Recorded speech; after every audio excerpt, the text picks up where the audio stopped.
আসসালামু আলাইকুম রহমতুল্লাহি ওয়া বারাকাতুহু। মানবতার পাশে দাঁড়ানোর ছোট্ট একটি প্রচেষ্টা হেল্পিং হিউম্যানিটি এর উদ্যোগে গ্লাস অফ স্টেপিনিয়ার সহায়তায় আয়োজন করা হয়েছে একটি ইফতার মাহফিল। আমাদের আজকের এই ইফতার আয়োজনটি করা হয়েছে সুনামগঞ্জ জেলার শান্তিগঞ্জ উপজেলার শিমুলবাগ ইউনিয়নের উকারগাঁও গ্রামে। আমরা প্রথমে ইফতার আইটেম রান্না করার কাজ শুরু করে দিই। প্রথম অবস্থায় আমরা যে জিনিসগুলো রান্না করতে পেরেছি সেগুলো রান্না করেছি এবং কিছু জিনিস আমরা বাজার থেকে কিনে এনেছি। বর্তমানে প্রচলিত সকল ইফতার আইটেমের সবকিছুই প্রায় আমরা রাখার চেষ্টা করেছি। তার পাশাপাশি আমরা বিভিন্ন ধরনের ফল ফ্রুট, বিশেষ করে যেগুলো বর্তমানে বাজারে প্রচলিত সেই জিনিসগুলো আমরা রাখার চেষ্টা করেছি। তারপর আসরের আজান হয়ে যায় এবং আমরা নামাজ পড়ে আবার কাজে ব্যাক করি। আমাদের সব কিছু প্রস্তুত। এই মুহূর্তে আমরা সব কিছু মাঠে নিয়ে যাব। আমাদের হেল্পিং হিউম্যানিটি পরিবারের সদস্যরা এবং উক্ত গ্রামের অনেক ভলেন্টিয়ার ভাইয়েরা আমাদেরকে নানাভাবে সাহায্য করেছেন। সেজন্য তাদের প্রতি আমরা কৃতজ্ঞ এবং আন্তরিক মোবারকবাদ জানাই। সব কিছু মাঠে নিয়ে আসা শেষ। এই মুহূর্তে আমাদের সবথেকে বড় দায়িত্ব এবং সবথেকে বড় কাজটা হচ্ছে গিয়ে ইফতারের জায়গাটুকু ঠিকঠাক মতো পরিষ্কার পরিচ্ছন্ন রাখা এবং প্রত্যেক প্লেটে প্লেটে পরিমাণ মতো ইফতার দিয়ে সেই জায়গায় বসিয়ে দেওয়া। আমরা ধীরে ধীরে কাজ শুরু করে দিই এবং প্রত্যেক ভলেন্টিয়ার ভাইয়েরা তাদের নিজ নিজ উদ্যোগে তাদের কাজ পরিচালনা করে যাচ্ছিলেন। প্লেটে খাবার নিতে যেন কোনো অসুবিধা না হয় সেজন্য আমরা প্রত্যেক জায়গায় আলাদা আলাদা মানুষ বসিয়ে দিয়েছিলাম এবং প্রত্যেকেই ঠিকঠাক মতো কাজ পরিচালনা করছিলেন। এত মানুষের ইফতারের আয়োজন করা, তাও কোনো বিশৃঙ্খলা ছাড়া, এটা আসলে অনেক মনোমুগ্ধকর এবং শান্তিময় পরিবেশ ছিল।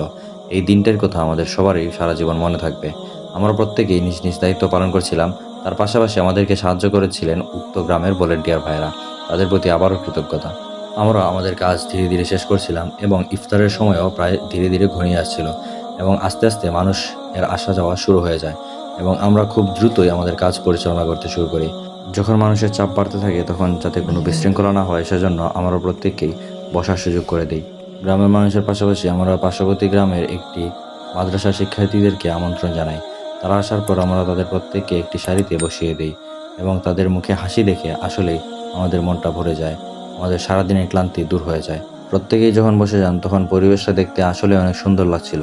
তারপর ইমাম সাহেব আমাদেরকে দোয়া পড়ান এবং আমরা প্রত্যেকেই দোয়াতে শরিক হয়ে যাই। দোয়া শেষ হওয়ার পর আমাদের ইফতারের সময়ও প্রায় ঘনিয়ে এসেছে এবং আলহামদুলিল্লাহ আজকের আমাদের এই ইফতার প্রোগ্রামটি আমরা সফলভাবে সম্পন্ন করতে পেরেছি। আমাদের আজকের ইফতার প্রোগ্রামে আমাদেরকে সাহায্য করেছেন ক্লাস অফ স্টেপেনি। সেজন্য আমরা তাদের প্রতি আন্তরিক কৃতজ্ঞতা জ্ঞাপন করছি। আজানের ধ্বনি শোনার সাথে সাথে সবাই খাবার খেতে শুরু করে দেন এবং আমরাও খাবার খেতে শুরু করি।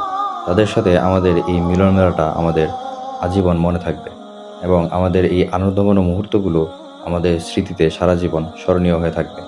খাবার শেষ করেই সবাই বাড়ির উদ্দেশ্যে রওনা হয়ে যান এবং এর মধ্যে দিয়েই আমাদের আজকের ইফতার প্রোগ্রামটি সফল হয়ে যায়।